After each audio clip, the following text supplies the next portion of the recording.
thanks for coming along. It's nice to see a very full and busy room. If you can't hear me, let me know. We can use the microphone for the main presentation. So today's topic is SEO Beyond YOAST. So I'll give the stage to Peter in a couple of minutes. Just a couple of housekeeping announcements. Fire exits are that way, don't worry. We won't go on fire. But the main thing is we are going to be announcing WordCamp Dublin very soon. It is scheduled for 14th and 15th of October in DCU Business School. What is WordCamp? Coming to that. So for any WordCamp virgins out here, it's basically a 2-day conference where we'll have speakers from Ireland and abroad talking about all things WordPress, whether it be beginners, and kind of middle level and advanced level WordPress techniques, or even a business side of things. So we'll have 2 tracks, one catering for the technical side, one catering for the business side of events. Tickets are going to be, if I remember correctly, €35 for the 2 days. And we'll announce once we have the website done over the next week or so in the meetup group. And this includes... it includes all the catering, your breakfast, teas, coffees, lunches, everything. And lots of interesting talks. On that note, if you have anybody that you know would be a perfect fit to speak at the event, please let either Rodolfo, Martin or myself know at the end of the event, and we'll email them when we're sending out the call for speakers. Equally, if you'd like to be involved as a volunteer, contact one of us and we'll add you to the volunteers list as well. Other than that, that's it. We are also looking for speakers for the meetup every month, first Thursday of every month.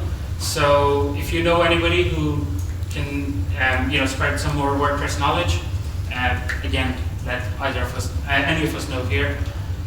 And well, I think you're all here to hear about SEO and not to listen to me. So, Peter, the stage is all yours.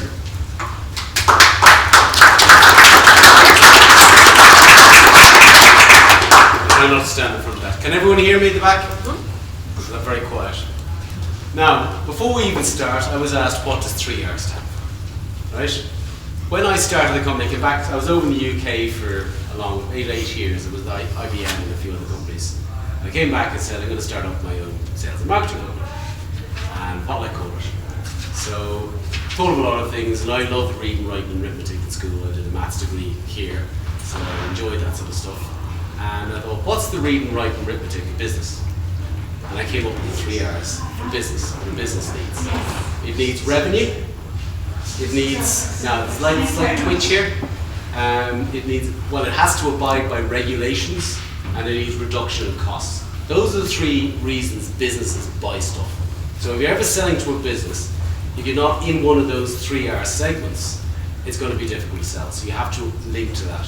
But when I first started selling for IBM, I realized back in those days, the IT director or IT manager then always reported to the financial director. So I went off and got myself a financial accounting diploma so I could speak finance director talk. It's really boring talk, but at least it made it easier to sell stuff. So I was able to speak in his language because he signed the checks. Funnily enough, why am I telling this story? Because it actually ties directly into all of this. We all build a lovely website, and that's what WordPress is all about, to help you build it. But then how do you market it? And that's what SEO stands for, Search Engine Optimization. In the early days there was Yahoo, and then along comes Google. Now Yahoo is Bing, also it's linked in with Bing, and Google comes along and it's a search engine. So we all know it's now a verb and a noun and an adjective to Google something. It's basically to look for something, okay? So if people who are looking for, I don't know, hairdressers in Crumlin, right? And you're up there and you're a hairdresser in Crumlin, you have a website, and you don't have hairdresser Crumlin in your name, they're probably not going to find you. So most of what SEO is actually common sense. Okay? So I'm going to cover a few different elements here. I can't even remember what I'm going to cover. By the way, Yoast, who knows what Yoast is? Well, do you know what? You're all ahead of me 3 weeks ago, right? Because the title came up and Yoast went up to Simona, who does most of the SEO stuff, says, what the hell's Yoast? And I started Googling it and found out all about Yoast. Then I said, do we use it? Now we don't, because it's something to get you kick-started, and it's great and it's super. And if you're learning it and you want to get some idea, it's brilliant, right? But so I didn't even know what YOAST is, and I was actually telling my other half, what are you talking about? I said SEO Beyond YOAST. I said, for fuck's sake, you always talk shite to me, right? That was her response, right? So don't talk anything to. So I am not going to talk technical stuff. So anyone very technical here? A little bit, okay, well I can't really see you, thank goodness. Hopefully you can't hear me if I make mistakes.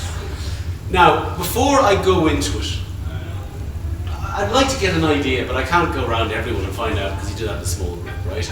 So we'll do a few sort of questions, and part of the announcement is please turn off phones. Sorry to point at you, but if anyone else has a phone, I just remembered mine. If you could turn it off, because for other people and stuff like that. Sorry, I'm over here, am I? But I can't stand there because they can't see. Yeah, fine. Is that all right? Yeah. Okay, so who here is interested in, let's say, publicizing their own website? A lot of you. Who builds websites for other people, wants to help other people publicize the website? A couple. Who didn't know they needed to publicize their website? It's okay. Brilliant. That's really good news. So I'm going to go through some very, very simple and basic techniques, and hopefully that you learn from. And I'm not going to do the big marketing pitch at the end and about selling, because we actually have, and I'll bring you through the financial case for it. And the financial case, in most cases, excludes 90% of people who want to be our customers from being our customers. Because we will not do something for somebody if it doesn't financially benefit them. Okay? So it's a question for those of you who are doing this for other people, ask yourself the same questions. And there's only three little questions. There's another little bit behind it. We'll cover that when we get there. Okay, forward arrow. Oh, bloody hell, I did all these clicky things. I've only got 4 clicky things, thank goodness. You know, the famous Field of Dreams. You build it, they will come. Right? And this, by the way, how many people believe this about websites? Thank God that's finally changed, right? Because no, they won't, right? That's the reality of it. What's the next thing I'm saying? I suppose I came up with this idea of the shop in the forest, and it's so true. And if you're actually going to have a real retail shop, if you're off Main Street or you're away from footfall, you're not going to get many customers unless you have some marketing to drive them in, or you become so special that people know your name and go find you. So what you're trying to do is trying to get on, so getting onto the front page of Google, getting onto Google at all with your search terms is like putting your retail shop on Main Street. Does that make sense? So that's what you're trying to do. Now, if you compete for the big terms, I mean, actually, let's have a quick run around, just really, really quickly. So hands up again, those people who are doing this for themselves, their own websites. Brilliant. Just shout out your main business area. Let's go around. Marketing consultancy. Creating websites. Creating websites. Content. Content. Do it for voluntary organisation. Voluntary organisation. Voluntary organisation. Voluntary organisation. Hospitality. Hospitality. Cybersecurity. Cybersecurity. Education. Education. Anyone else want to throw out some? Photography. Photography. Music. Music. Tennis. Tennis. Theology. Content. Content. Anything else? That's fantastic. Such a huge variety, right? Now, let's just pick, for example, education. Now, you're going to probably find Trinity in a couple of places, you know, have education there. So do you do a specific form of education? Who's education? Yes, children's activities. Children's activities. What age groups? 4 to 12. 4 to 12. So children's activities 4 to 12. And you can dig down into what those activities are. Now, what we've just done there is an exercise that you're going to need to do to understand what it is right down in the niche market you're actually doing. Going for something generic is not going to work. Okay, so you need to be very, very niche in how you describe what you're doing on your front page. We'll go into that in more detail as well. What was the next thing I had here? Of course, the people who are designing web.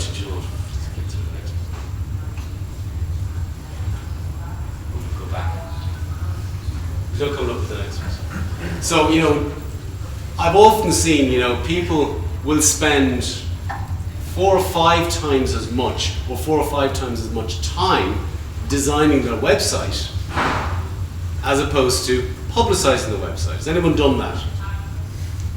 Okay, you've done that. And by the way, so many shops do the same thing. They do all this wonderful merch I'm designing and everything else is absolutely brilliant. But by the time they come to then actually promote it, they don't. So you'd actually, go back to the whole idea of a shop, is most shops would be much better off spending half the money doing it up and the other half of actually having free viewings or whatever it is they're offering, getting people into their shop. I mean, I know he was hitting the crisis, but Bill Cullen had this wonderful thing. He said, I want to give 30 people a test drive because one of those 30 will drive an awfully new car. He knew his rules, he knew his metrics. So that's the most important thing you will actually do. We'll come to the metrics at the end because the metrics will count. Okay, so what affects your Google rankings? Okay? There's a number of things there. I'm not going to read them all out. They all make absolute common sense. Let's just pick one of them. Does anyone, I know it does probably, when I look at it there, image, alt, and title tags. Does anyone know what that means? You don't know, you do know. You do know. Who doesn't know what it means? Okay, brilliant. Very quickly, right? Have you ever hovered over a picture and a little yellow box comes up and there's text written in the yellow box? That is really, really important for SEO purposes. So in that you want to have, now we'll talk about a thing called keyword stuffing. In the old days you used to have, like for example, our title would be SEO, SEO in Ireland, SEO online marketing, SEO, and all this crap, right, which made no common sense. So it needs to be something to describe the picture, but also describes you. So by the way, that also leads to another very, very important design thing, which a lot of designers, and hopefully other people in this room, get wrong. Only put pictures up that are relevant to the message you want to give on that page. Does that make sense? Because if you're, talking about activities for kids 4 to 12, and you have a picture of, I don't know, a poodle up there wearing a pink bow, that probably might be a really cool picture, but is that appropriate for what the activity you're doing? So you'll have a picture of one of the activities. And then the alt tag is you can then print out what that picture is actually in, or what it's about and what they're doing. And you'll put that in terms of, again, search terms. So I don't know whether it's playing with Play-Doh or it's educational stuff or thinking outside the box or whatever it is, and you can actually put that description behind the picture as well as on the page. So it's in there twice. Because basically when the bot goes over, it's going to scan the web page for relevant stuff. And it's going to pick up everything. Right? And the reason the old tags were there in the early days was accessibility. Because actually, when I was here a long time ago, I was doing research for the computer science department. One of my colleagues was inventing a way for blind people to read computer screens. It was like a sort of a way it read out the text that it saw. So now it scrapes the back engine and read out all the text together. And if you're hovering your mouse over a picture, they can't see it. But the idea of the old text was actually give something informative to the person. Google's got smart, and if it's easier stuffed it, it'll penalise you. We'll come on to some of those things in the Black Hat stuff. Anything else remotely useful there? The links for other pages. Does anyone know what that means? It's about your popularity. In other words, do other people recommend you? So, I mean, one of the greatest things, for example, for somebody in the hospitality industry has now become TripAdvisor. Because basically every time somebody writes a review, it's a link back to your site. Okay? So the more people they link into, the more people think you're an authority. So in other words, it's a bit like, again, everything that happens in the web world is the same as offline. So if you're saying to somebody, do you know anybody who can design websites? Ah, yeah, I know Jimmy. Right? That's pub talk. In Google world, it's for example, a website design company, and we know a few who we work with, who have done some work for, they link to us as a person who'll do SEO for clients. So we become popular with those guys and that they're linked by other guys and it becomes a web. So the idea is all roads should lead to Rome. Ideally, are you Rome? So that's what you're trying to become. Okay? And again, I'll cover a little bit of this in the Black Hat, as in the don't do stuff. Okay? This, by the way, was called White Hat SEO. Great term. And by the way, I do apologize. There's so many horrible technical terms around this stuff. It's just marketing. Now, I'm not even going to try and read this, right? Because you're all getting the slides after, aren't you? So the guys who know Yoast, this is what it does. And it's a good, very quick, I mean, there were lots of different plugins for WordPress when you got them in the early day, which basically meant you were able to put in individual titles for every page, and that's very, if you remember I said it, you don't want the same title in every page because it says same. Sorry, I know, are you sending these around afterwards? Is there a way of getting these? Because otherwise I'll have to write down everything. No, we'll share them in the group. They will be shared. Okay. We'll share them in the meetup group. Okay, I don't think I'm in that. Sorry to interrupt. Yeah. Good reason to Otherwise check. I'd have to write like crazy. Okay, we'll do what some people are doing, take photographs. Oh, very clever. You said remember it better if you write it. I'm Learning techniques. Sorry to interrupt.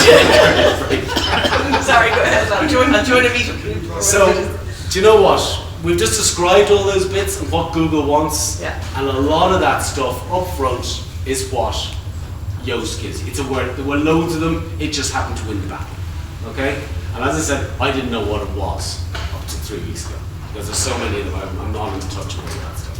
So those of you know about it, and basically, if you have your WordPress site, you search plugins, you look for Yoast, it does some of this stuff. Okay? So I'm trying to bring you the step beyond what that does. So that's like an out of the box, and there's 1 million people or so, or 1 million downloads, so a lot of people think it's quite good. Right? You want to say something?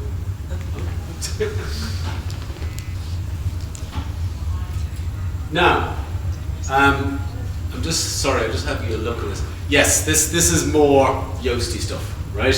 It's telling you how to actually do that. So again, if you're in the meetup group I just heard, you'll get the slides, you're not, take a photograph of it. Because I certainly am not reading out a whole lot of percent signs. Right? So that's basically what it is. The idea is the key to what we're. Here's the thing. We all know what we're doing. We know why we're doing it. Oh, sorry, we know how to do it, we know why we're doing it, but what are the right keywords? And that to me, by the way, is where, that's the science stuff, that's the art stuff. Now, I can't remember where I have this example. Is it the next one? Yes, it is this one. Now, what I've said here probably sounds like absolutely dreadful thing to do, but it's the smart thing to do because everyone does it. I don't know how many people have ever heard, but if you invent something new and it's more than 10% different from anything that doesn't exist, it will fail. Anyone ever heard that? And a classic example is the Ford motor car. Because the Ford motor car was a car that didn't have a horse. But what they got very smart at doing is realizing is it's a horse that doesn't shit. Right? That was one of the earlier things they used. Now it was an on the ground type thing.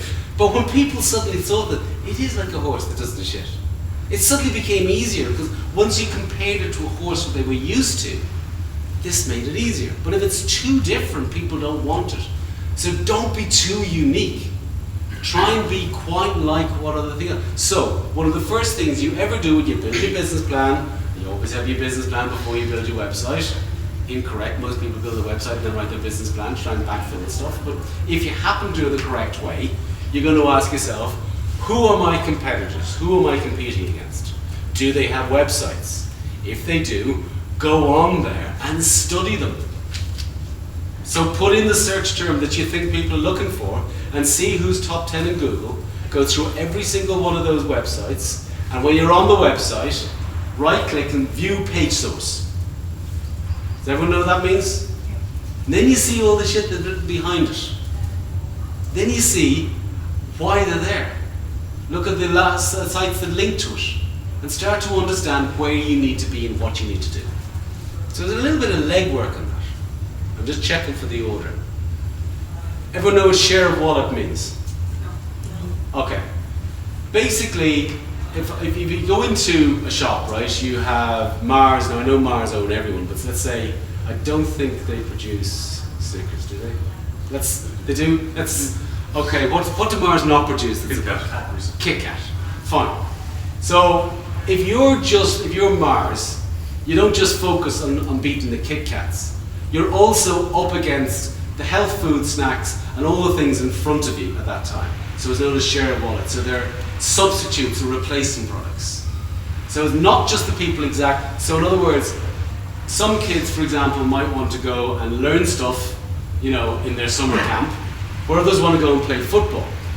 So you're not just up against the educational ones, you also want to see what makes the football sites, which is a different activity, but it's in the same wallet space, the parent who has the 4 to 12-year-old will be looking across a range of activities. What makes your activity in that space not just stand out from the other educational ones, but also from the football, the adventure slides, etc., etc. Does that make sense? So that's what I mean by share of wallet.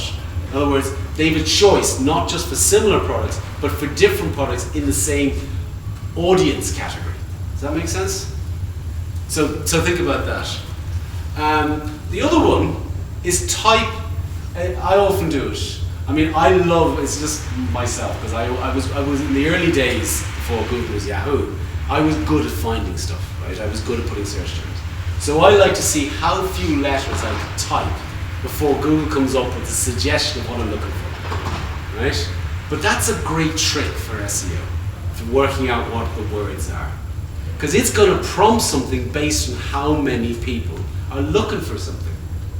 So if I write SE, and the next letter comes up O, well that's a very fun, it might be sets, it might be search engine. So look at what the terms that it's suggesting, because you'll get great tips from that. Does that make sense? Okay? So again, look at those type of things. What else do we have then? Yes, the last one, a very famous story. And I think I'm going to come briefly onto Google AdWords. Google AdWords is a great way of testing quickly, because it takes 3 to 6 months for organic. Organic is you don't pay for it unless you pay somebody to do it for you, but it's all the work you need to do and you're not paying for an ad, right, on Facebook or Google, whatever it is. But Google AdWords, if you use what I call the long tail words, so in other words, activities, age group 4 to 12, Ballymun, wherever you're based, right? So you're very, very specific. So you can use that in Google AdWords. The longer the tail, or the longer the terms you use, the less people would see it, but the more interested those people who do see it will be. So if I put up services, well, everyone who's looking for SEO services, crash services, and every type of service in the service industry can see services. So that's not the word I want. I want something that's quite detailed. Does that make sense? So pizza kitchen in Crumlin, or pizza takeaway Crumlin, would be, if that's what you have, as opposed to pizza Dublin. Because no one's going to travel that far, because somebody in, Fox Rock will see that, or somebody in Raheny, or wherever it could be. So you want to be so geographically, location, age, or audience as specific as possible. Yes? Is that generally what drives up the spend with AdWords? Like, obviously not including negative keywords and just being too broad? Like, yes, absolutely. People trying to be the best thing. Okay. So I'll leave to the final example, which I have there, right? And it was a true story. In the early days of Google AdWords, one bank had this really smart idea in New York of using Google AdWords to advertise. So, I've forgotten the term. Yeah, that was the term, lend money. So they started doing it, and all the other banks copped on, and they started doing it. And it actually went up to $4.50 per click. Until one bright spark, who wasn't the original guy, said, hang on a second, what do our customers do? Oh shit. They borrow money. All the people looking for the lend money were all the competitors looking to see how well the other guys were doing. And where am I showing up? That's what was happening. It wasn't actually customers, because no one was going to type in lend money. So I will always go back to any form of marketing is think like the customer. Walk a mile in the customer's moccasins, the old expression, right? Think like that. And actually, a very, very recent example was this morning. A 17-year-old dropping off to a summer job, and he was grumbling that mum didn't do X, Y, and Z. And I said, if you want the hand that feeds you to continue feeding you, think and act like the hand that feeds you as opposed to how you want it. Does that make sense? It's the exact same in marketing. Everything is a sales job we do in life. How did that work out? So, think in their world. How am I doing? Have I run out of time yet? I'm trying to run out of time before I get to the tech. 15 minutes. No, you're finished, go. Okay, everyone knows this. Sorry? 15 minutes. That's a joke. Everyone knows what spam is, right? So, Black Hat is very, very simple. Spammy links. In the good old days, you know, what I did was I used to write lots and lots of a newsletter, and I'd submit all my articles to lots and lots of article sites. In the early days, that was brilliant, because there weren't many article sites, and I was one of the guys, I had 85 articles. I still get emails now saying, if you write one more, to your 81st article, you move to 79th of the list or some shit, right? You still get that stuff, right? Because I never did it anymore. Because eventually, alongside the article sites came what's known as link farms, where people would basically, you pay some guy, and I have to be very careful because we are in this wonderfully politically correct world. So somewhere in the world would do stuff for practically nothing, and you pay 3 and 6 months, and you get your site linked onto this link farm. Google basically discovered this and penalized you. So instead of giving you a tick for a link and the page rank, you probably have seen PR, the numbers and stuff in your page rank number. It's all based on the number of sites, and it's a bit like it's an exponential scale. So it's like the earthquake scale, seismic counter. What's that thing? Richter scale. So in other words, 6 is 10 times better than 5, 5 is 10 times better than 4, etc., etc. So you don't just go, oh, I went to 1, 2, 3 quite quickly. Whereas 4, you need to be 10 times better than 3 to get 4, etc., etc. But what they do is basically, they have an algorithm basically says, if the site that links to you is a really, really high page rank site, so it's 8 or 9, you're going to get a percentage of that based on how many outward links they have to apply to your page rank. So if you have loads of sites which are page rank 0 linking to you, you get nothing for it. So it's only when they're already moving up the authority scale, the site that links to them. So that's what spammy links is. Don't go to any of those farms or article sites or anything like that. What are the ones I have? Copied content. I said plagiarize, right? That does not mean copying, cut and paste copying, right? For a start, it's illegal against copyright. It also shows that you're lazy and unoriginal. And Google says, screw you, and penalise you for it. So the idea is get ideas from other people and then make them your own. So somebody has said, we cater for the 11 to 12-year-olds in such a way that they are thoroughly energized and believe they are excited to be at such X, Y, Z. Well, unfortunately, by the way, here's the other thing most marketeers do. They write in technical marketing speak as well. They don't have to do what I call pub talk marketing, which is what you have to do. Everyday language. Who's here heard of Dr. Seuss? The Cat in the Hat and all those. Anyone ever read or have kids read Green Ham? What is it? Green eggs and ham. Eggs and green ham. What? Green eggs and ham. Green eggs and ham. Do you know anyone know how that book came about? Did he use the information I can give you? A friend of his bet him that he could not write a full book using 50 words or less. There are only 50 words in that. That is why Dr. Seuss's books are brilliant. Because they are really good educationally. Because by reading that again and again, the same 50 words are used so many times by the end of reading the book, which the kids love, they've learned 50 new words. And most of his books are, I think the limit of any of his books is 150 words. Why don't marketeers, and I'm going to say as well, public servants as well, learn this? There was a great sign that used to have that seats are not for feet. And then it says, please refrain from putting yours. Refrain. Would you say, please refrain from buying me a Carlsberg in the pub? And yet they say this on all these sites. Please, on your own site, and where you do it, use English. Because people will search using English, or whatever the mother tongue is, okay? I mean, SEO across multiple languages is another nightmare. And never use Google Translate, because the people whose mother tongue will just laugh their hearts off because they will find stuff. It's so funny. It's like reading the Chinese instructions. Some of the things are so funny. Please put socket into plug, and things like this. They can go quite funny because but they don't. A lot of the companies do not have a certified translator. So if you're going to get somebody who's native to translate your site, it's worth the extra money.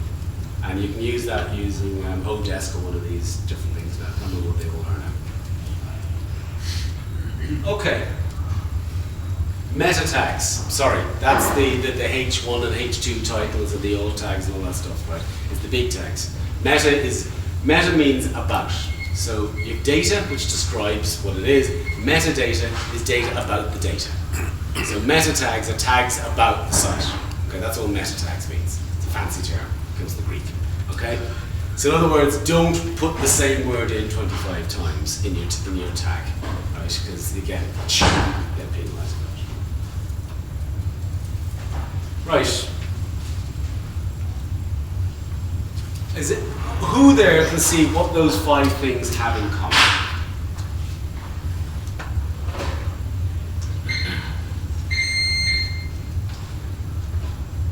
Connection. Okay, and what do you mean by connection? Connecting to others. Okay. And delivering value to others. Perfect. Absolutely bang on. See, she's okay. She doesn't have any technical stuff yet to weigh her down. Don't worry, you'll forget all the good stuff when you get the technical stuff, right? But that's the key. It's about adding value to your customers. You know, if you're about photography, give them thousands of photographs and give them royalty free. Seriously. Because too many good photographs are free. So if you're always going there and you're looking at it, and then when the time comes, you're going to say, geez, I need something special. You're going to go to the site that you always go to look for the great photographs. Right? So, you know, it's like anything. There's the freemium model they have now. You know, give real value in the free part. Okay? And it's okay if 80% of your customers never sign up. It's the 20% who do is going to keep your business going. But they won't be there if it wasn't for the 80% who took it for free. Okay? So that's absolutely, utterly vital. Give people something that they will find of value. And then they'll come back to you. And then they'll start getting the links in. And in that value, you're obviously going to be able to add. So for example, we write on our site 2 articles helping people either with WordPress or with SEO to add value to them. Yes? I know that model works really well for B2B, like obviously HubSpot have made their name doing that. Yeah. How would you apply that to B2C? As in, give me the example. As in, like, I run like venues, so what do I give away for free to encourage people to come to my local business? You know what I mean? Okay. Give a guide. I was going to say, be the trip advisor for the venues that you publicise. Well, no, like I don't just publicise them, I actually like manage them as well. I know, but be the trip advisor for the venues that you publicise. So in other words, so if somebody's wanting to know what sort of venue would I have, you can categorize, you can actually have all the venues listed with different search tags and categories that link to them. So you become the go-to place if I'm looking for a venue. So whether it's for 10 people, 20 people, 30 people, have all those categories. That makes sense? So add value. Any other examples? Pair of tickets. You could give a free pair of tickets, for example. Absolutely. I'm not a great believer in giveaways because people, and there's an old saying, when you give something away like that, people value how much they paid for it. Where if you're a source of information is the only thing you can actually give free, right? But when you give things away, people actually start to devalue you. Now, you can give 100% money back guarantee, absolutely, right? And unfortunately, most of the scam artists do that because they know that 98% of people who are really pissed off won't bother asking for their money back, right? But you know, it depends if you're selling something or that. The guarantees do actually hugely add value to people wanting to buy from you. But we're not going into the commerce stuff in this one. minutes, so we're just keeping it sort of quite light on. I have 10 minutes left. He's been standing there for, I've watched him, he did it 3 hands up 5 minutes ago. You would be 5, but you're doing good. What? You would be 5, but you're doing good. Anyone else got examples of a website that they'd like to, they're not sure what they should be adding value with? I'm trying to make it interactive here. Not a website, but just one of the things you were saying there about Google ranks. Yeah. And it's often skipped over, especially in Yoast, because Yoast allows you to do it because you couldn't do this before Yoast came around, is the actual meta description Yes. of the organic title. So where Google doesn't rank that description, they say they don't. Yeah. But if everybody starts clicking on it because of what that says, well then of course they're going to rank it because everybody's going to that website. If there's links back to it. Well, even by people clicking on it, it's the traffic it's now generating because the description now makes me want to click on it. Oh, I see what you're saying, the description. So, of the so title. me the Yes. person who's looking, Yes. if that description tells me that's exactly what I'm looking for. Yes. So Because it's if- a call to action. Yeah. It's a call to action, yeah. Absolutely. Because if I don't fill in, Google will fill in for me with fragmented lines from the page. Thank you for saying that. You just reminded me of something.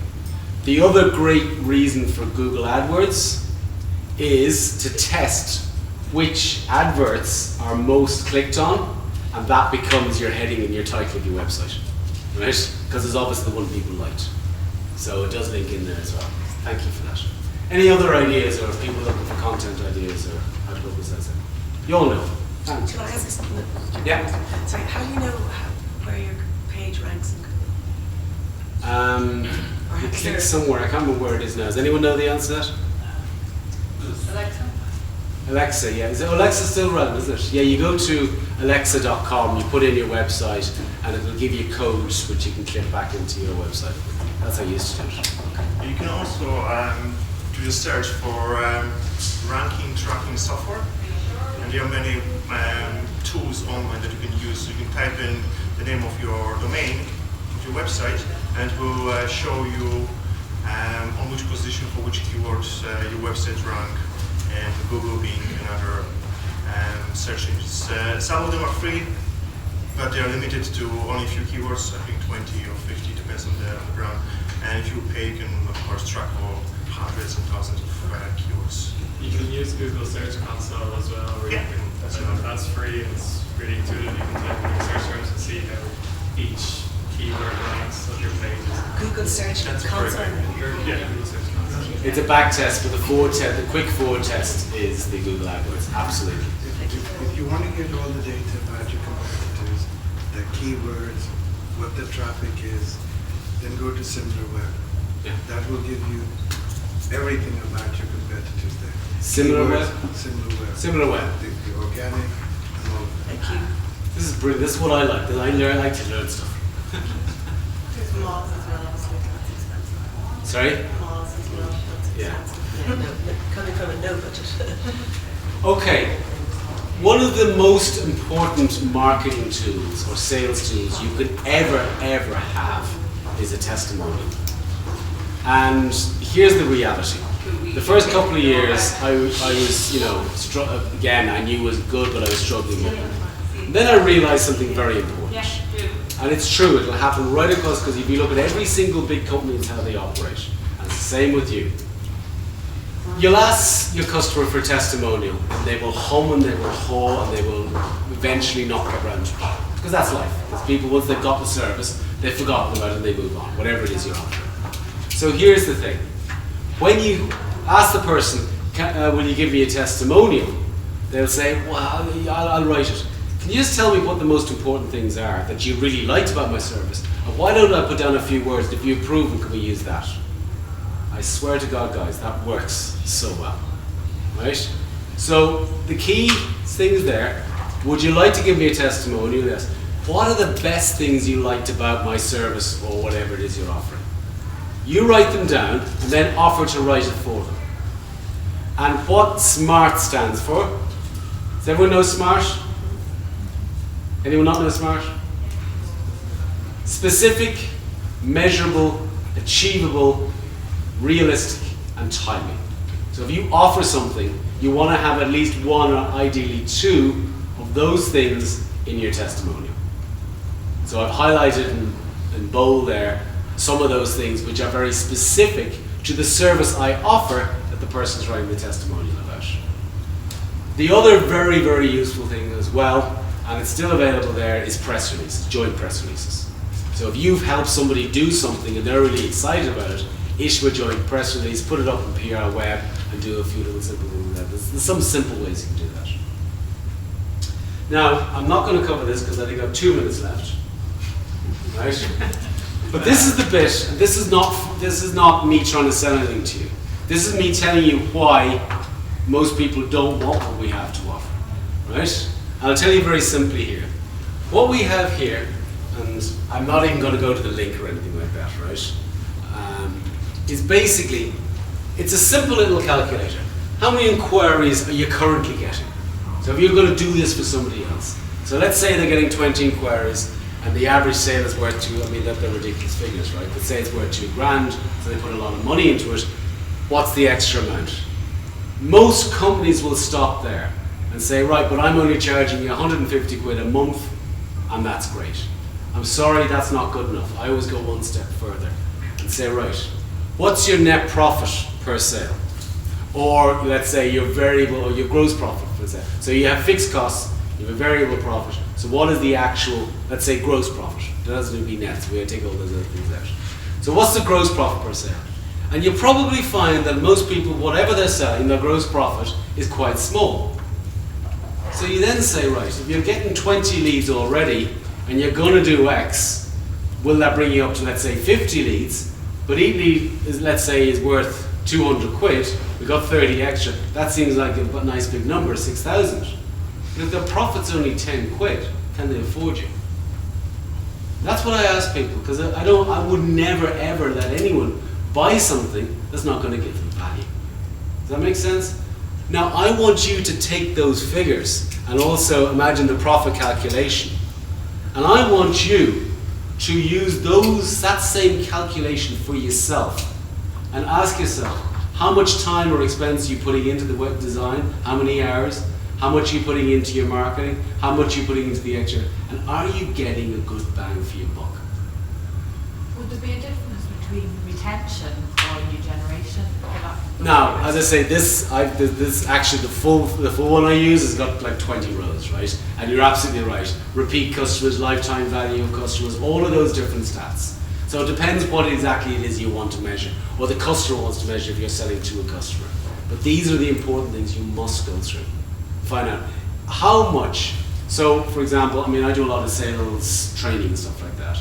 And one of the things I always say is, I don't want, in a sales proposal, don't give me the cost. Give me the value. Now the value is, how much extra do they get, revenue increase or profit increase, minus the cost of your service or product equals value. So the ROI. The ROI. But it's done properly. Because ROI is full of bullshit. It doesn't have TCO in it, which is total cost of ownership. Right? How would you use this approach without historical data, say for new companies who want to invest in SEO to get first revenue?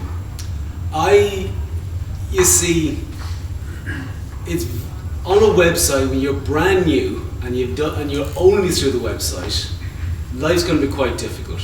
So you're going to have to do, I used to have a very simple rule. If you don't have 3 customers who like what you do, I won't work with you. So in other words, give me 3 testimonials of what they liked about you, and we start at that point. And then we see if enough people, so again, you'll be sent back to do a lot of work. How many people look for what those 3 people really liked? And is there a real market out there? Okay, does that make sense? Yeah. Now there are companies who don't care about that. I just have the ethics, because I started the business because I hated the way people were being ripped off, right? So that's what by the way, I actually started the SEO side purely by accident, because I just had a sales and marketing consultancy, and I just came top of Google for sales and marketing Ireland, right? Or sales Ireland or marketing Ireland. I just came top. People said, screw, the sales and marketing consultant. Can you get my website to do that? And that's how SEO took off, right? Most things happen by accident, a bit like Viagra.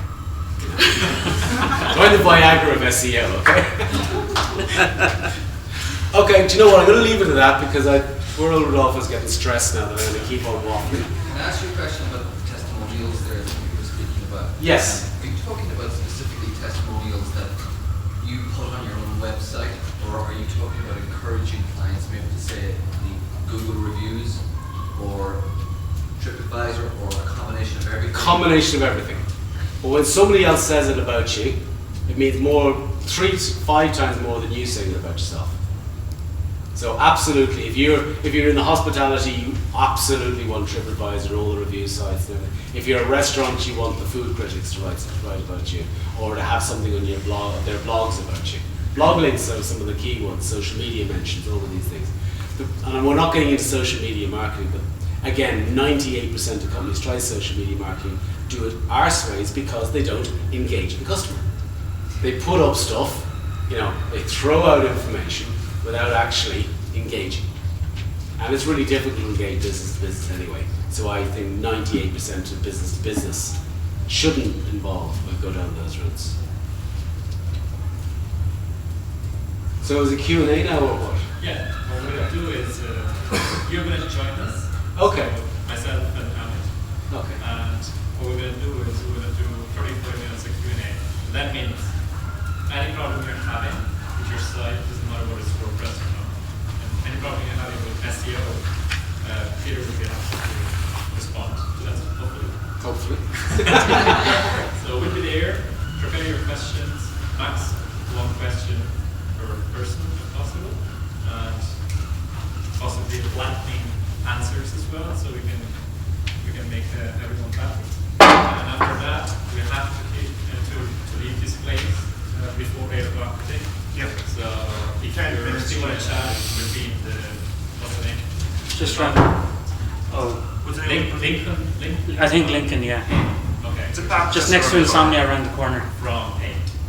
So, well, first of all, thanks, Peter.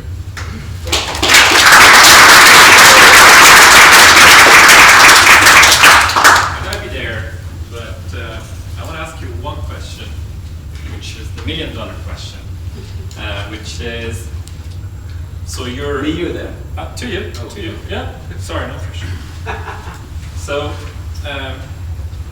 we learn a lot of things. Mostly that SEO is not for search engines, but it's mostly for humans, right? Yes. I think that's the key. But what we don't know is how you approach this as a service provider. So I come to you, I say I have 20 sales per month. What can you do, right, to get me 40? Yeah. So what's the first thing that you do? If it's a good question or not, I don't know. But I'm pretty interested to know how you approach this. We go through a questionnaire. Okay. So we basically ask them a lot of the stuff I told you. What market are you in? Who are your customers? Who are your competitors? What are your testimonials? What's your average price sale? So we get all the stats and bits and pieces from them, from that point of view. So it's a full-blown sales questionnaire which we refined over the years. And you said sometimes you actually say no to them? Well, Simone is better than I am. She just charges lower prices. I usually say no. Okay, so you actually studied the industry, how competitive it is as well, and how likely you are to give them a return on the investment. Absolutely. Because if you fail, then that's I don't want a bad name. Right. No.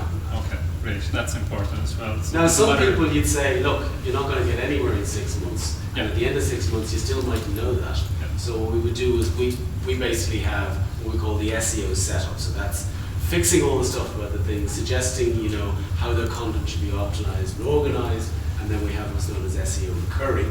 So we help them with new pages and fix all the stuff and keep going on a sort of monthly maintenance basis with no contract. So Great. Let's stop anytime. Yeah. And one thing I wanted to add to your question was, if you just launched a website, what I used to do, I don't develop websites anymore from scratch, but what I would do is getting your SEO done and getting traffic, it's a 3 to 6 months. Requires 3 or 6 months. It depends on the industry, right? So what I used to do is you kick off an AdWords campaign, because that's going to get you guaranteed clicks. Does that make sense? And hopefully your product is a good product, so that means every 100 clicks from AdWords you're going to get 1 sale, or maybe more. if you get 0, you have to start worrying. But with that AdWords campaign, as Peter said, you can actually split test ads. You can find out what are the best titles and what are the best meta descriptions, and then you start your SEO work. Does that make sense? So when you have 0 sales, that's the ideal system. But at the same time, if you have a budget, then SEO is the it's more for the long term, while AdWords is more for the short term. That's how I see it. Yeah. So you have to understand. It's basically you do research to find out what you think, which is the stuff I said, and then you do what's known as forward testing. So you're testing live without actually having to commit to something much bigger, because you can set yourself a £5 daily budget, whatever it is, and you use really, really long tail descriptions. So have at least minimum of 4 words in your keywords. So minimum. Coming back to first slide, in relation to SEO, as Google, what your competitors are doing, right? How are they creating content? And it doesn't need to be, as you said, the restaurant in Cromlech, because maybe they're not doing content. Check the restaurant in New York City, but for sure have an amazing budget. They can hire writers and they're ranking really well. So see what they are doing, so that as a small business you can pick already the best strategy without wasting time. I think that's the most important thing. And so guys, if you want to ask a question, as I was saying, like we've got website design, we've got website development, we've got SEO, WordPress, no WordPress, it doesn't really matter. If you think what's your biggest problem right now, hopefully we'll be able to help you out. So there you go. Should we go first? Yeah, you take a seat. Say again? Should I sit behind us? It's alright. I'll give a second. It's a little bit. I wish we were there. Okay. Another question was when someone else. Yeah, okay. We'll keep you there in the queue. Yeah. I just have a question about the SEO. Say on a monthly, okay, you initially decide on the keywords, you decide to put them into the content,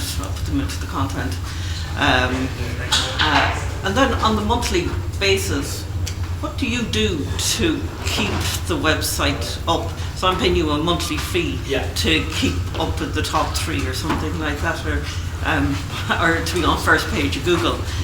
What are you doing behind this? The most important thing we do is the analytics. So we've linked up with a number of different reporting tools. So we will tell you exactly what it's doing, what keywords are working, what aren't working, what people are looking for, what they aren't looking, and we'll do modifications to keep it up. So we might see that we put, XYZ keyword in one of your titles, but absolutely no one is searching for it whatsoever. So we're going to modify that and bring that back up and start putting a little focus on that one. So that's what we're doing. All right. We're looking at the life of it in a breathing way. So in other words, you don't send, you plant your garden, but you still have to keep weeding it. And you might have to fertilize it and water and things like that. So that sort of stuff, depending on what's needed, or if it was monsoon rain for 3 weeks, you don't need to water it, but you might need to do some other stuff, some other maintenance stuff. Okay, all right, that's interesting. I was wondering now if I should run away from this person that does SEO, because you've mentioned about sites and making false links. Somebody that I was talking to about SEO said that they need to put some money into setting up some sites that will reference my site. Yeah. Does that sound really dodgy? Yeah, if you pay for a link, you're in trouble. Yeah. The last thing if somebody's asking you to pay for a link, you're not valuable enough that somebody wants to link to in the first place. So is that person just setting up multiple websites that link to all the sites? You know what, there were a couple, I won't go over many names, but one of the big things in Ireland was, guys who did SEO had a blog, and they would make sure that every site they worked linked to their blog, and they would put your site up on the front of their blog page, which would automatically give you a boost. So one of the greatest things since sliced bread. You've gone 2 weeks later, but that's what a lot of dodgy guys did. Okay. And still do. Until they're penalized by Google themselves. And therefore, if they're penalized, you fewer penalties Then as a result. yeah. So you have to be super careful. Let's say Peter has got a calculator on his website. Right, that's a resource. Okay, if we like the resource, we're gonna tell other people about the resource. We're gonna link to it. Yeah. Does that make sense? So it's about the quality of the content that you create that will get automatically links. Then, if Peter has got friends, and friends say, "Oh my God, I love the calculator," and Peter tells them, "Hey, why don't you link to my content because you just said that was nice." Okay, so you're not pushing it, but you're kind of, taking advantage of it, and that's how you build links after links after links. But they're genuine links, so never pay for it. So finally, to add to that, is do real world things, not just in the cyberspace. So for example, I've got a link from lots of you guys as a result of me speaking here tonight. So because a lot of people have linked into this, and it's been put in a lot of places, those links all go back to me. So do real world stuff. Don't ever forget that it's the clicks and mortar. It's about the balance between the two. Yeah. You can't live in, teenagers live in cyberspace now. They don't, when they actually get to a party, they don't know what to do, and they pick out their phones. That's what you look like. Sorry, can you explain that? I'll tell you. So, if you decide to speak at our next event, for example, the link of your company and all the information about you go onto the meetup page, right? So it's just there, right? Yeah. So it'll be probably the Peter's company linked out somewhere there. So that's already a good website. So meetup.com, which in front of Google has got great reputation. So if meetup.com is linking to your website, Google says, then your website must be good, because meetup.com doesn't publish crap content, right? So he's saying, I've done a natural thing, no pressure, just going as a speaker. By going as a speaker, I get great results and make new friends, but also good links, good link reputation. Does that make sense?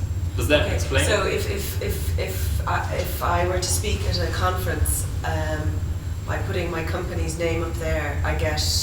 Yeah, just make that, sure that they makes link. my site. They link to it, so they don't just say Mary Nolan.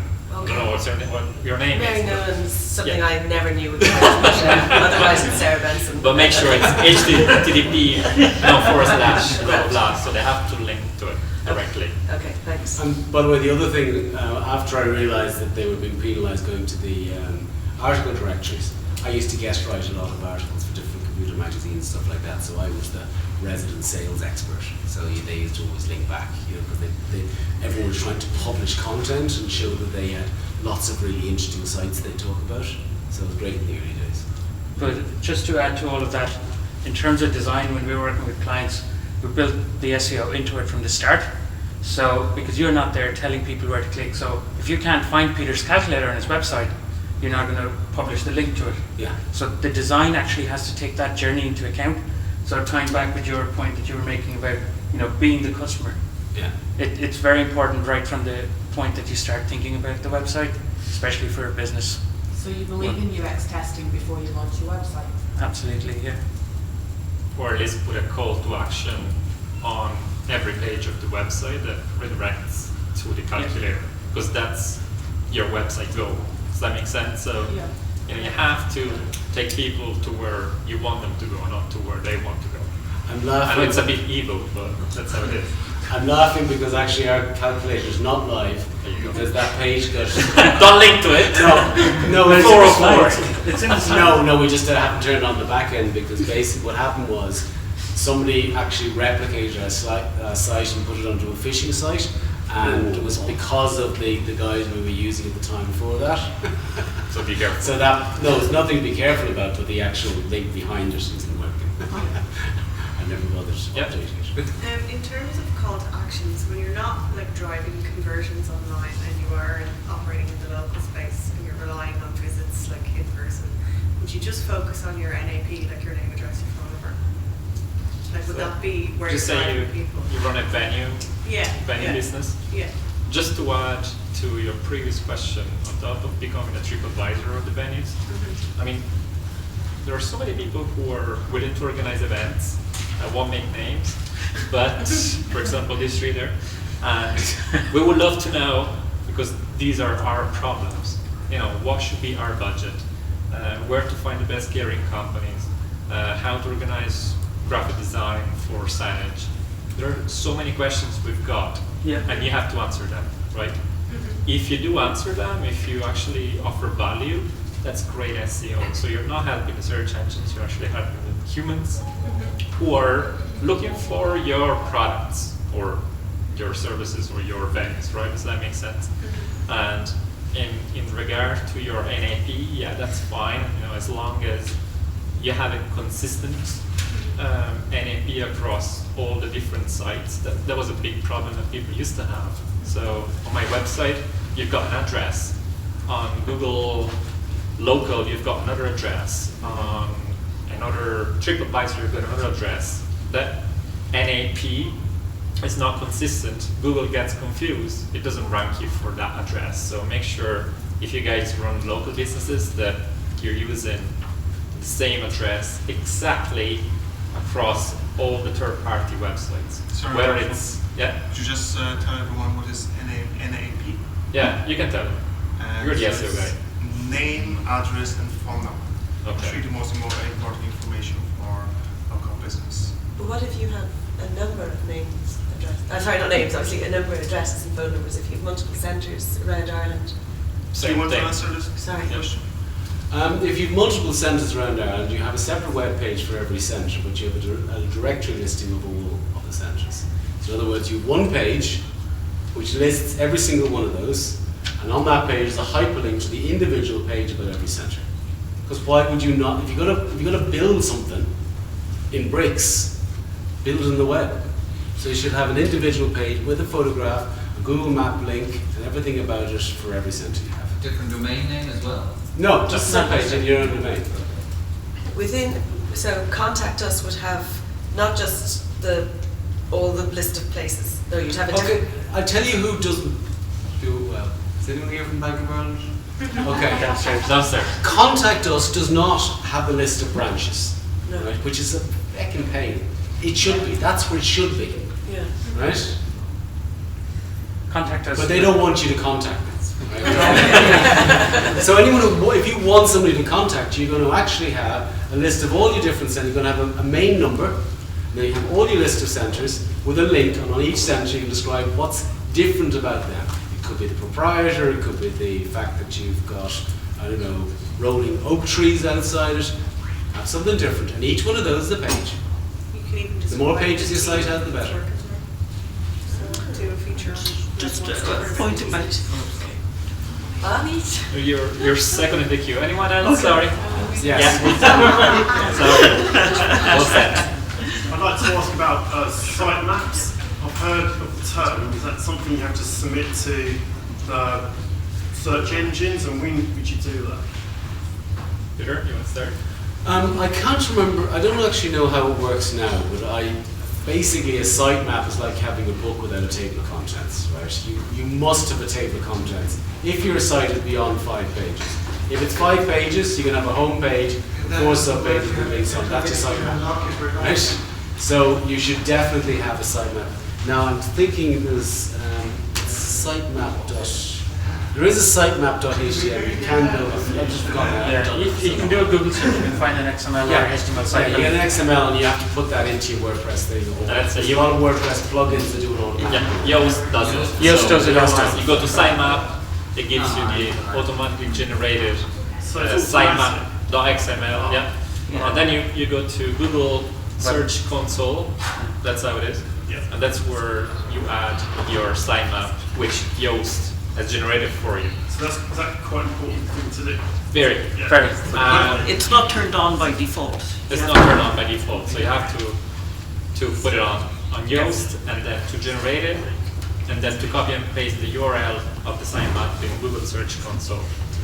The thing is, for sitemaps, if you have a big website, you have mostly WordPress, you have static pages, posts, post categories, post tags, and a lot of other custom post taxonomies, whatever they're called, right?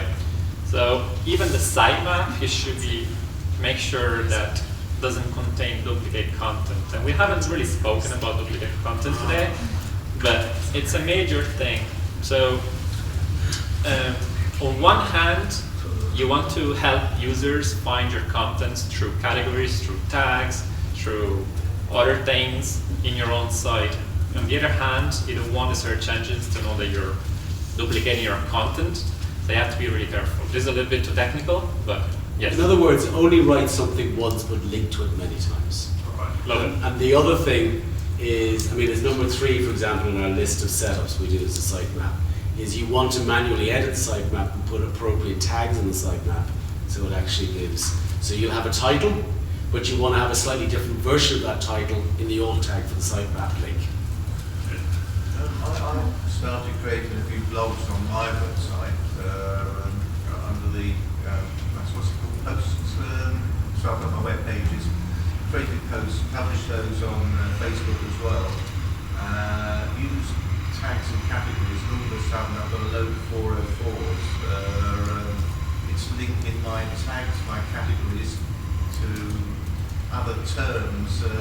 Like I have areas where I have clinics, and all of a sudden I might find tagged to an area, but my post was about a specific subject. And I can't work out why all of a sudden I'm getting tags and categories linked to just bloody everything. Yeah, there must be something wrong in the way you've set up the posts, or there must be some. All I've done with the post is add a tag and a category, which I thought, I do hearing aids.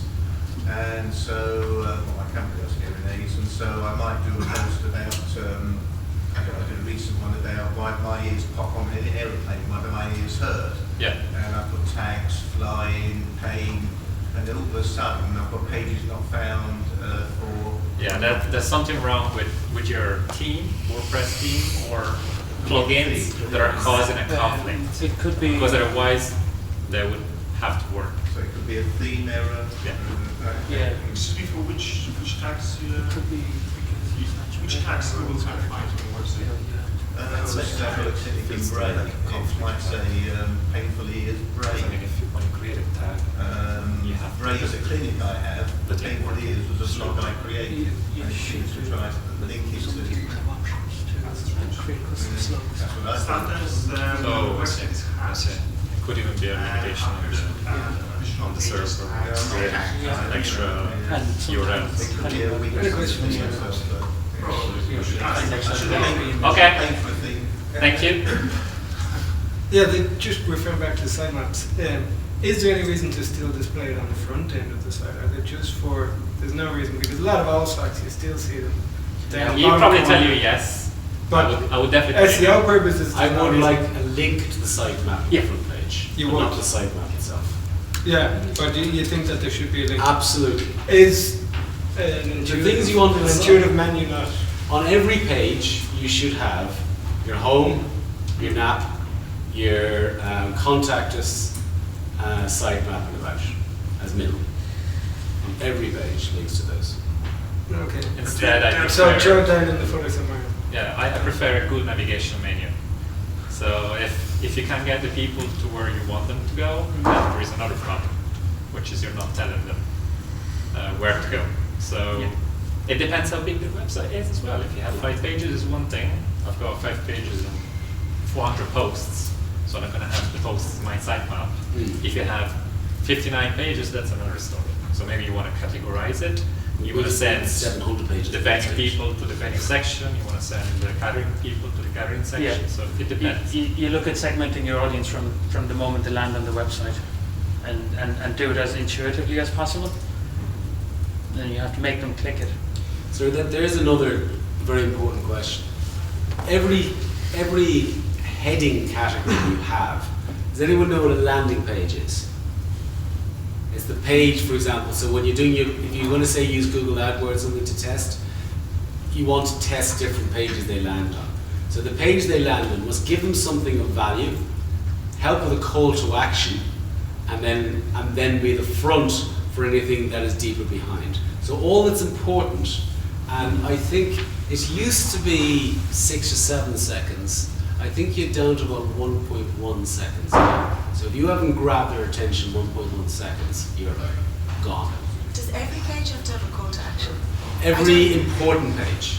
But every page should have a call to. You should have a call to action. Everyone contact us. Well, not like, full weight, 500 No, just a pixel little hash, bit. like, as long as You mean in your navigation, is it? No, because one of these WordPress, you can have different columns. So let's say if you're a big wide pan and a column down here, that should be, you should have maybe 4 or 5 different column layouts depending on the page types.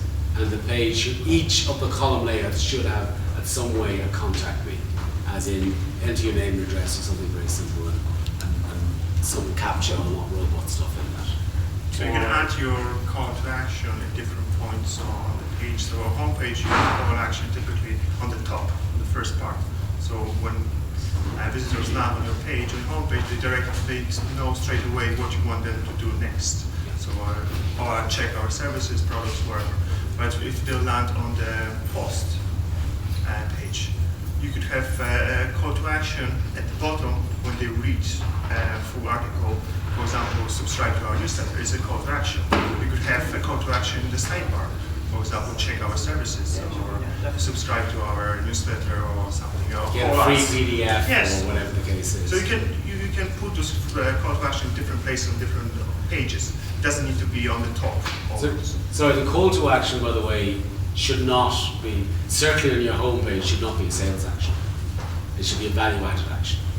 And ideally, if you So find out more, or ideally, if you can give them a couple of call to actions which don't involve giving your name, their name and address. You don't want that too early on. You want to engage them first a little bit. Yeah, let's say if you can make sure that every page / post of your site has a goal, then that would probably answer your question, what do I need on this page? And the home page is to get them, to direct them to other sub-pages. Post, blog post is to capture their email address. Contact page is to get their contact information. So you have to study what, from the user point of view, what is the action they should be taking next. Because if you don't tell them, they will not do it. It's as simple as that. So you might as well have it and tell them what to do as opposed to hoping that they're going to fill out that contact form. So don't just have on the contact form page, just to complete this, contact form as a title, right? Have instead fill out this contact form and we'll get back to you within 24 hours. Something like that to actually explain them what they should be doing and the value that is in it, which is we get back to you fast, something like that. So, yeah. Just a question about tools. What tools would you suggest to help speed up the learning in terms of a contemporary, fairly deep dive, but quick dive into WordPress 101?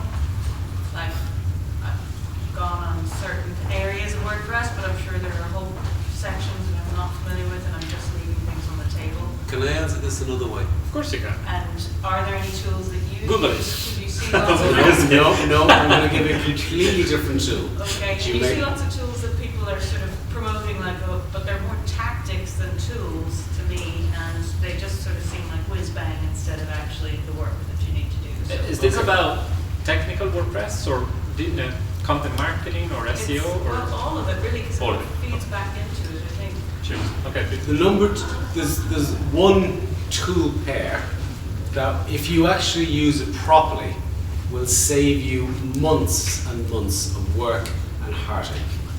It's called a pencil and about 50 A4 pages. I'm dead serious.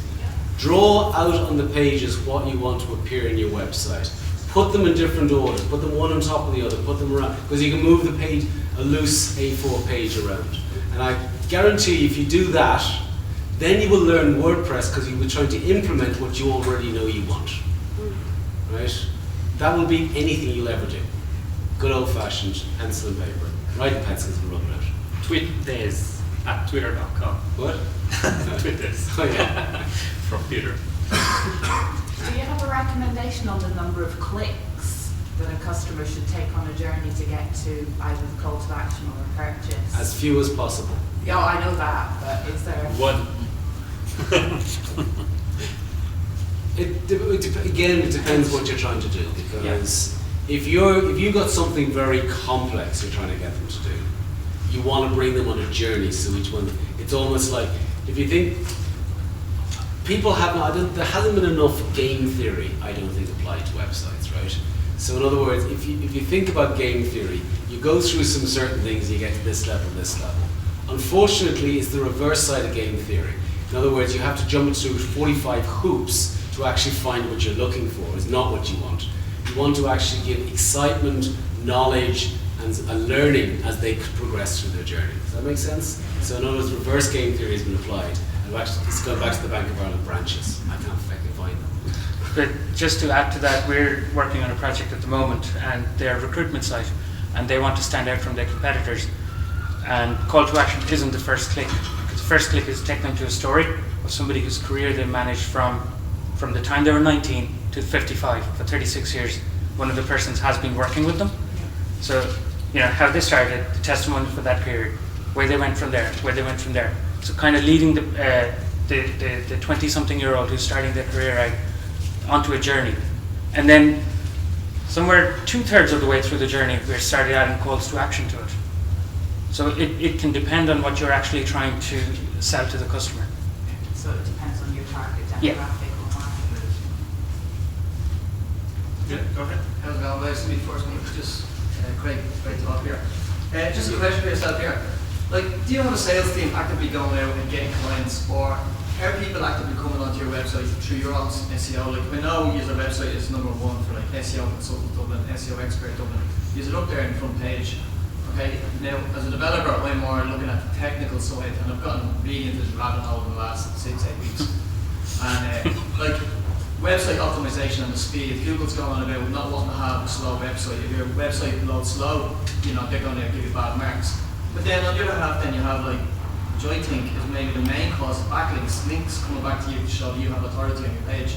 Like your website alone has about 4,000 links back to the website, and you were saying that you were writing 2 blogs a week consistently, and are you just pushing them blogs out for people then, or saying to people, look, there's a blog we have written, do you mind having a read of it?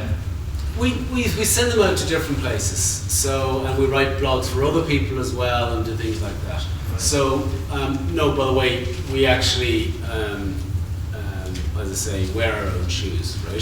So the only marketing we do is through SEO, right? So we've known on the ground, apart from the odd thing like this, where somebody finds me through SEO, through a search, I end up dragged along to this, right? But no, we don't, because I've actually, to be quite honest, I've stepped back, and it's actually now run by Simona and her team at the moment, so I do all the stuff. And then with your clients, especially with work, like, I'm not a PHP developer, but I use WordPress a lot for our clients, and the thing is, do you recommend optimization, like the speed of the website, over the other stuff, like content creation and stuff? No? It's a bit content first. Really? Yeah, content is far more important, because you can learn about that as you're going along. Yeah. There's very few unless you are incredibly graphic and design and flash heavy, you're not going to be slow, right? So if you've got good, sexy content, you don't need high resolution pictures. You can actually go for low and medium resolution. That's perfect. And again, if a picture's too detailed, it's not telling the story. Yeah, like on that point of view, is that like, say for the amateur web builder or somebody that's going on their own WordPress, and you upload high resolution images on Google's own speed tests, they're giving them bad marks, saying, oh, you're slow because your image is too big or something. And do you think that goes against you? Yeah, absolutely. Knowledge, it looks like it's probably not going against you, but well, it's going Google themselves saying it is. It's what Google is saying. They're again, the thing about those guys, they've just used really clever engineers and maths to help people do what they want to do. So you don't want to wait for a website to load. You're going to get bored. So if you've got 1.1 seconds to attract somebody's attention, and 90% of that time is waiting for it to load, you now need 0.2 of a second. It doesn't matter how good your images are, they're never going to see them. They're going to be gone before they've loaded. Unless your content is amazing. Yeah. Right? So people will wait for the good content. I approach it in the opposite way. So I have loads of traffic, loads of content. Now I'm starting to work on speed optimization. Because if you start with speed optimization without having traffic, you're just wasting loads of time. It's like trying to SEO a website that has no content. First thing they tell you, okay, let's start creating 6 months worth of blog posts, right? Does that make sense? So you have to have great content. Then maybe you start thinking about optimizing, reducing speeds, cache, and all that kind of stuff that we already covered in the previous months at these events.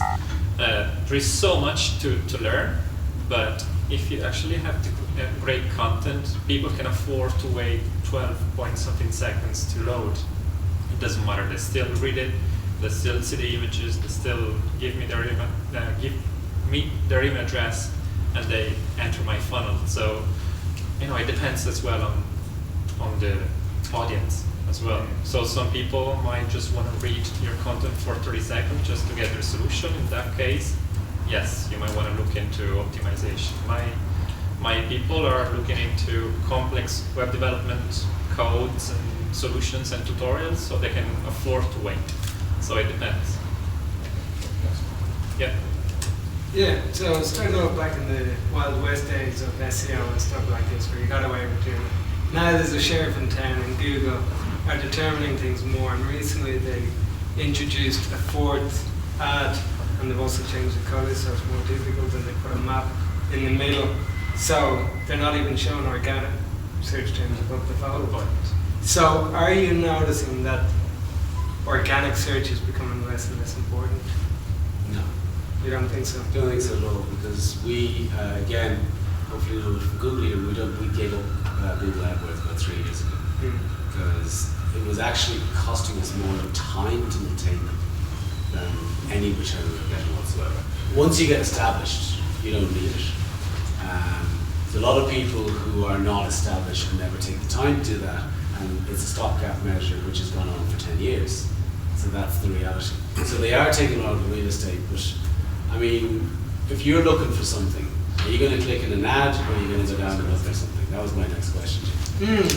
Because even at some of the Google breakfast events, they had the ad blocker on and had to get the engineer to take it off so they could show the audience what they're talking about. Really? And they didn't have to take it off because they never do, but it's automatically put onto all their laptops. Yeah. Go ahead. Just a question about duplicate content. I work on a multi-site, and it's .com.co.uk. The content for most will be the same. Am I right in thinking that it's going to harm me more in the long term, or is that different languages? No. .com and .co.uk probably both English. Why do you have them on both websites? It's just the company always had two separate sites, so we rebranded, we launched it last month, and it's like just one. I would totally redirect one to the other. Sorry? I would totally choose one of the two and redirect. Yeah, .com has lots of traffic, it's good SEO. .co has none. Yeah, just add the 301, all the stuff from one side. That's definitely duplicate content. If you were telling me one is in English US and the other one is in English GB, then I would say keep them. But if it's the same actually language and the same audience, then you have to have just one. Now, I'm not actually going to disagree with you, right? That's why we're here. That's why we're three. Because the easy way is to 301 redirect, right? The difficult thing, what will be far more valuable to you in the long run, is to actually write different content for the similar pages and do some clever, you don't cross-link the two pages, but go from one page maybe to the other side, if it's appropriate journey for the user to go to. So maybe the UK has all of the techie stuff, and the Irish one has the art. I don't even know what the site's for. But in other words, have different content across the two sites. So since if both web domains have been living for 10 years, keep the two, but different content to them, and cross-link where appropriate. Actually, in terms of different content, you can use cultural references for the two countries. So in Ireland, the slang and the way of speaking is different from the UK. You can take advantage of that and keep the two domains that, as Peter says. You have the homepage is the same, but with different language. Yeah. So you're saying the majority of the content is the same product on both sides? You wouldn't put it on one of the two sites. So in other words, do you have product categories? Yeah. So you could link across the different product categories across the different sites, so you're not losing it. But never have the same page on two sites. If I could add to this, if you could consider adding rel lang. There's a tag that you can add to pages that tells Google, okay, this is a page for users in the United States, and there's a link to the alternative version of this page that is dedicated to users in the UK.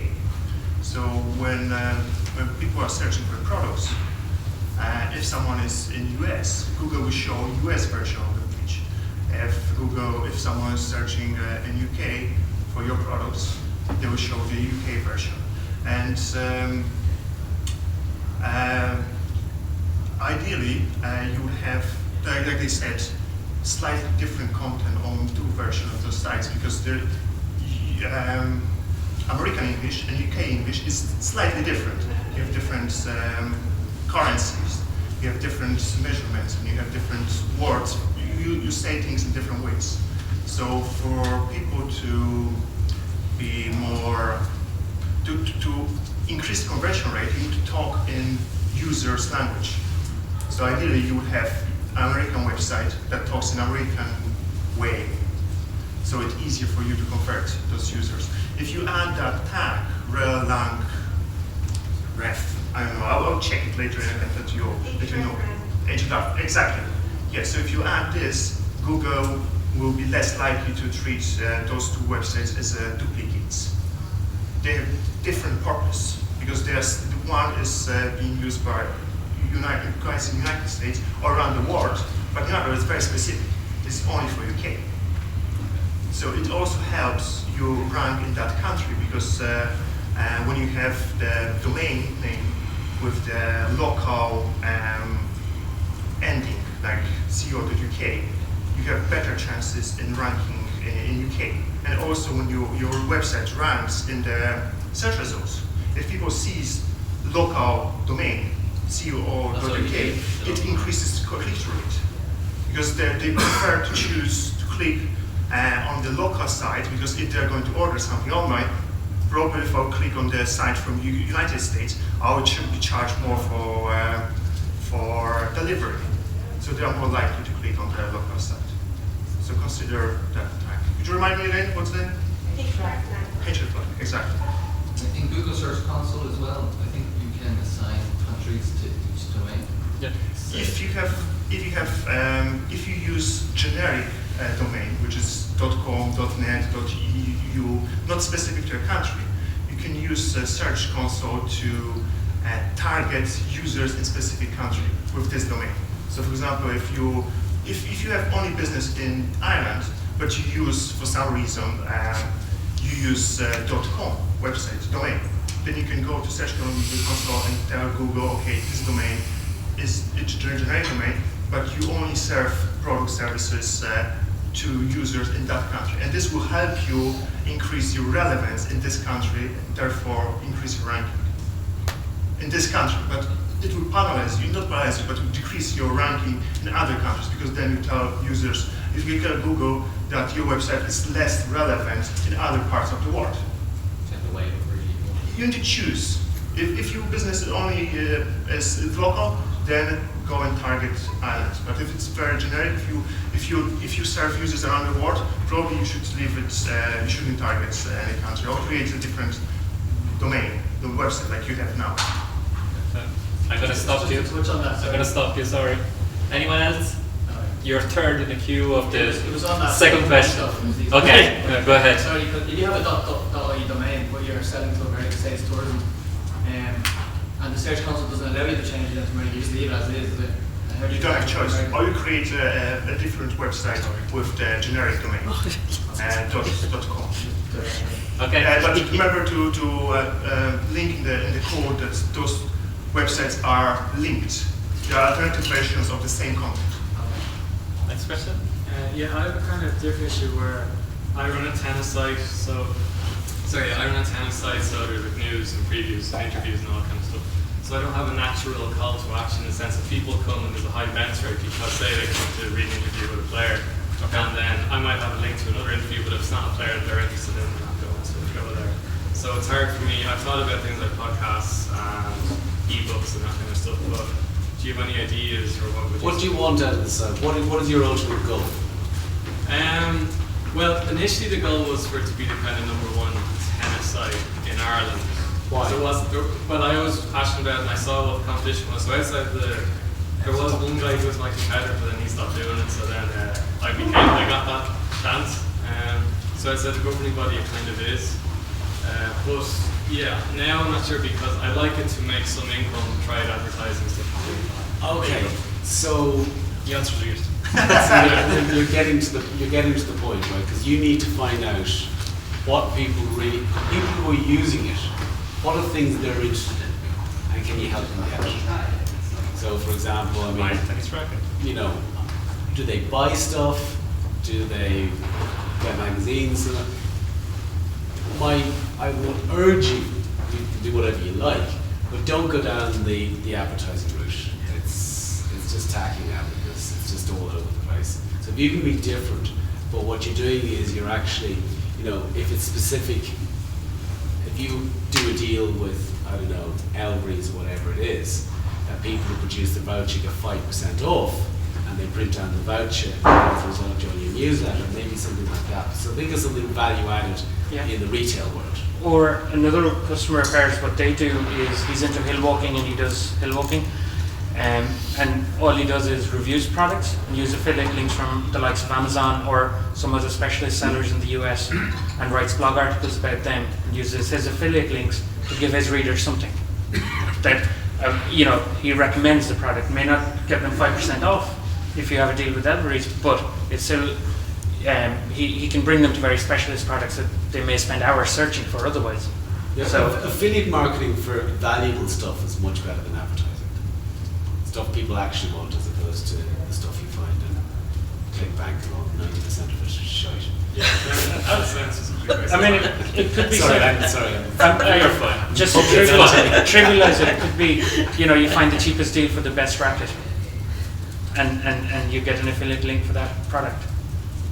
And just to complete this, as you can see, and it actually has a very similar story to my blog, where content comes first, then you rank the website, then you start worrying about monetizing it and about optimizing it. Does that make sense? It's not the other way around. You will now actually, through the blog, then comes the product ideas. My business models right now is, oh my god, I have the best product in the world, I'm going to create content. Now it works the other way around. You're going to start with content, and then you have a chance to ask your readers what they want to buy it, and trust me, they will buy it, right? You can ask them. So it's the other way around now. Content comes first, and then money comes after, as long as you rank well.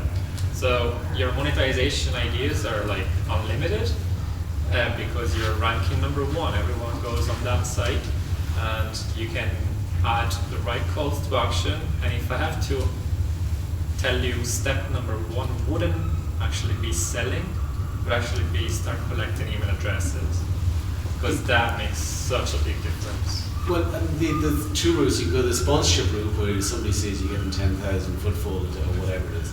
The other thing you can look at, if there are some natural products that people want to buy, that for example are on Amazon, you can actually start up an Amazon shop. Yeah. So you could actually create an e-commerce site within it. Where you don't store any product in your in your house. You could become an Amazon bookseller, you could be so many different things. Yeah. You can resell stuff that people want. Sorry, did you already ask a question? You already asked a question. Anyone? Yeah, back there. Just a two-pronged one. One is about content, in that a lot of the, I suppose, more responsive modern websites seem to minimize the amount of text on them and go for flashy visual images and can't actually get through to see them. So that goes against the advice of having minimum of 300 words on a page and stuff like that. What is the view of that? I just see any sites I'm reviewing against my clients where they have a lot of, obviously my clients have a lot of text on their website, whereas their competitors might have a little bit of text, and it's hard to tell. I obviously think my clients much better, but which is working better. And secondly is SSL certs. Why are they so varied? Why is there such variation in price? And how do you know if you're buying a good SSL cert? Because you're obviously tied into who's hosting your website. And no, obviously you do need it, particularly if you're taking people's content. Two simple words, two simple answers. To the first question, it depends on your audience. 300 words, 3,000 words, 30,000 words. I use 2 lines of content, 1 image, and some code snippets. That's my blog. So my blog pages have 20 words. That's because of my audience. If you're selling venues, maybe your audience requires to read through a good article. If you're selling rackets, tennis rackets, you actually want to see loads of images from all different angles and actually feel the racket in your hands while you're reading the blog. So it depends on your audience. SSL, it's free. So now there is, what's the name? Let's Encrypt. Let's Encrypt. You can get an SSL for free, and every website, like right now, if you don't have it, just go home and put it on HTTPS, because that's what Google wants. It's free, so you might as well do it right now. Simple as that. But some of the hosting providers won't let you use Let's Encrypt or shared hosting. Move hosting. Move hosting to somebody. So easy. Although there are cheaper alternatives with some providers have SSL certificates around €30 plus VAT a year. Yeah, but is there a difference between the different certs? Because the price, some of them are Not really. packages. So Not really. All you need is the HTTPS. Yeah. How they give it to you, it doesn't really matter anymore. No. Because the level of even the free Let's Encrypt is actually really high. It's very in high, relation to PCI compliance and so on. So it doesn't really matter whether you're paying or not, as long as you have the HTTPS and green lock, that's enough. And sorry, just to add to the previous part of your question, as regards to visual versus text, it can depend on the page and what that's for as well. So if you are talking about a venue site and you just want to segment the audience to event organizers, to event suppliers, very little text is good enough to visual images and a call to action to take them to different pages. But inside each of those landing pages, obviously, why should an organizer work with your venue, or why should a supplier work with your venue? You need a lot more text. So it can depend on the purpose of the page. But then SEO's not going to penalise you and say, what are you at? Like, you're going to get 10 words on your page here. But then it depends on which page you want to rank more. If you're an event supplier, you don't actually care about the homepage or the landing page, getting a lower ranking, because your URL with venue.com/event supplier will take care of that as well. So it depends on your audience and the. You can just test it out. Just do 5 blog posts, one just a video, one 3 screenshots, the other one 3,000 words, the other one 30,000. See which one gets the best traffic, and then once you know that, so analytics super important. Once you know that, just do more of that. So you can never tell. Another way of answering the question, going back to some of the photographs and images and everything else like this, right? I think it's gone up to about 60% of most searches are done on a phone. You can't show them on the front page of your mobile device what it is you're doing. They're gone. So that, it's again, think of newspapers.